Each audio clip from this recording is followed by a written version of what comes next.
Sa detalye ng ating mga balita, 3 weather systems ang makakaapekto sa malaking bahagi ng bansa. Ayon sa pag-asang shearline ay siyang magpapaulan sa ilang bahagi ng Visayas, kabilang ang Sorsogon, Masbate at Romblon, habang ang easterlies naman ang magdudulot ng scattered rain showers at isolated thunderstorms sa Mindanao at Palawan. Sa katunayan, may 8 katao nang nasawi dahil naman sa dalang malakas na ulan ng shearline sa Davao Region. Nagbabala ang pag-asa ng posibleng landslides at flash flood sa mga nasabing lugar. Samantala, maulap na papawirin na may pagbugso-bugsong pag-ulan naman ang dala ng northeast monsoon o amihan sa ilang bahagi ng Bicol Region, Quezon, gayon din sa Metro Manila. Veronica Torres mula sa Pag-asa ay kaliwat ng mga magaganda. Ma'am Veron, good morning.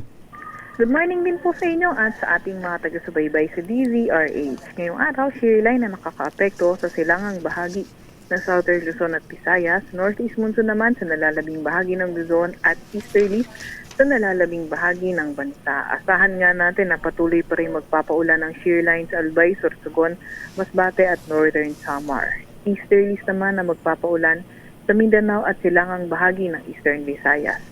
Maulap na kalangitan na may hinang pag-ulan ang dala ng amihan.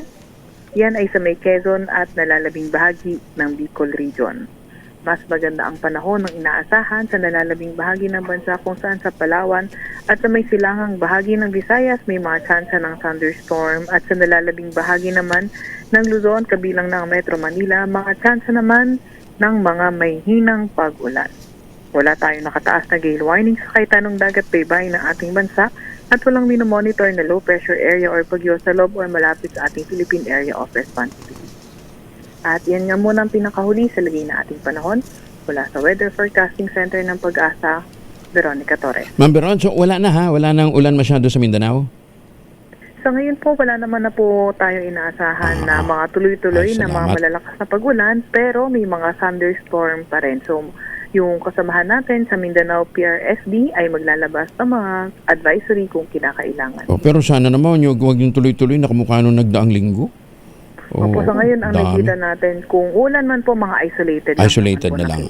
Clear nga, clear ang ating kalawakan, Ganda. Thank you, Ma'am Veronica. Magandang umaga. You're welcome at good morning din po. Si Veronica Torres mula po sa Pag-asa.